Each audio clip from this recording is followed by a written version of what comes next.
Hello friends की खबर निश्चय सकलोरे ভাল আৰু সকলোৰে ভালেই হোক তাৰেই কামনা কৰিছো। আজি বাবুৰ স্কুল বন্ধ আৰু আজি মই ঘৰতে আছো আৰু হে ভাবিলো আজি আপোনালোকক ঘৰৰ পৰিবেশ দেখুৱা আৰু মই ঘৰতনো কি কৰো তাকে দেখুৱাম।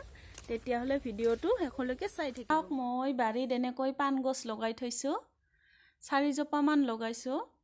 এতিয়া অলপ ডাঙৰ হৈছে। এয়া চাওক বেছি ডাঙৰো হোৱা নাই। মই এজোপাই দেখুৱাই দিছো আপোনালোকক। আৰু এইফালে দেউতাই এনেকৈ কিবা খেতি কৰিছে।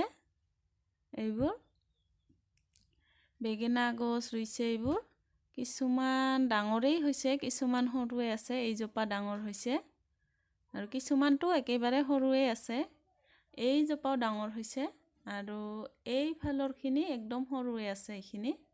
আৰু এইফালে এইখিনি হৈছে মূলা, সৰুৱে আছে, ডাঙৰ হোৱা নাই। আৰু এইফালে হৈছে এইখিনি ধনিয়া। ধনিয়াখিনি হৈছে মোক যেতিয়া ধনিয়া লাগে মই ইয়াৰ পৰাই লৈ যাওঁ তুলি। এইখিনি বেছি নহয়, অলপ অলপ। আৰু এইফালে এনেকৈ জালেৰে এনেকৈ ঘেৰি থৈ দিছে, নহলে হাঁহ মুৰ্গীবোৰ গোটেই ইয়াতেই আহি সোমাব, গোটেইবোৰ নষ্ট কৰি দিব। সেইকাৰণে দেউতাই এনেকৈ ঘেৰি থৈ দিছে। আৰু এতিয়া যাম পুখুৰীৰ পাৰত। পুখুৰীৰ পাৰতো দেউতাই এনেকৈ মূলা লগাই থৈছে। এইখিনি মূলা খাব পৰা হৈছে এতিয়া। মই এটা তুলি আপোনালোকক দেখুৱাই দিছো বাৰু। এনেকুৱা হৈছে মূলাবোৰ, এতিয়া খাব পৰা হৈছে। আৰু এইটো হৈছে আমাৰ পুখুৰী। ইয়াত মাছ আছে দেই, বহুত মাছ আছে ইয়াত। কিন্তু পানীবোৰ শুকাই যাব ধৰিছে। বাৰিষাত বহুত পানী আছিল, এতিয়া শুকাই যাব ধৰিছে আৰু বহুত ঘোলাও হৈছে পানীবোৰ। আৰু এই জঙলাখন দেখিছে নহয়, এই জঙলাখনতেই দেউতাই বাৰিষা লেচেৰা লগাইছিল, কোমোৰা, তিতা কেৰেলা আছিল। লেচেৰাবোৰো হৈছিল, দেউতাই বজাৰত বিক্ৰীও কৰিছে বহুত। ইয়া চাওক।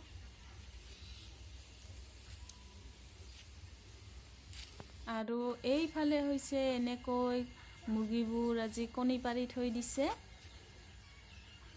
আৰু পাচিটো মই এনেকৈ ওপৰত বান্ধি থৈ দিছো, যিহেতু মুৰ্গীবোৰ ওপৰত থাকি ভাল পায় সেইকাৰণে। আৰু এইফালেও এটা থৈ দিছো এনেকৈ। ইয়াত বৰ্তমান কণী নাই। আৰু চাউল দিয়া গম পাই এই মুৰ্গীজনী ক'ৰ পৰা দৌৰি আহিল। এইফালে বাবুৱে চাউল দি আছে। বাবুৱে চাউল দি ভাল পায়, সেইকাৰণে এনেকৈ চাউল দিয়ে থাকে সি।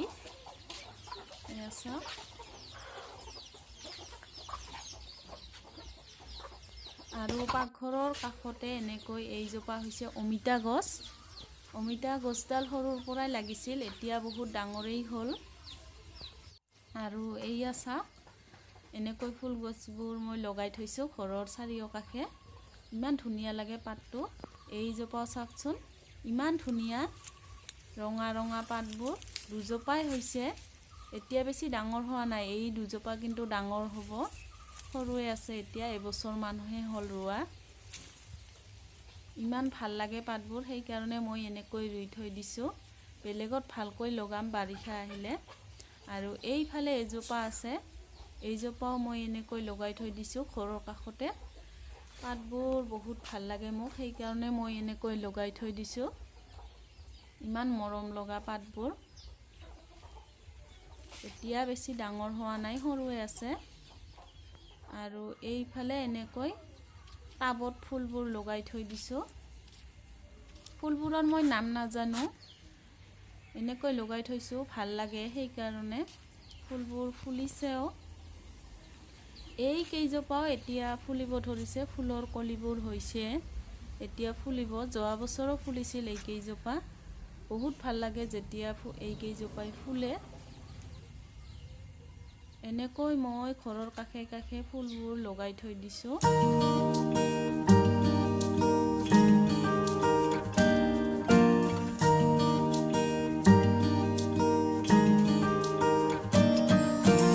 এইখিনি হৈছে বক ফুল।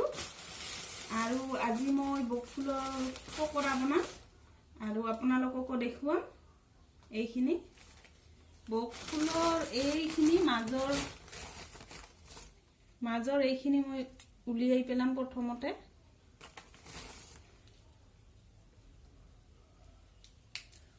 এইখিনি উলিয়াই পেলাম মাজৰ পৰা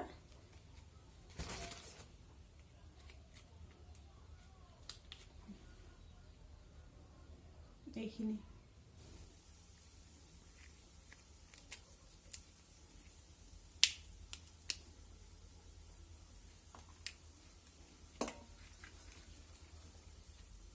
এনেকৈ মই কেইপাহমান ফুল চাফা কৰি লৈছোঁ আৰু এতিয়া এই বাটিটোত বেচন আৰু পিঠাগুড়ি একেলগে মিহলাই ল'ম নিমখ হালধি দি দিম ইয়াতে আৰু আপোনালোকে অকল বেচনেৰেও ভাজিব পাৰে মই দুয়োটাকে মিহলাই লৈছোঁ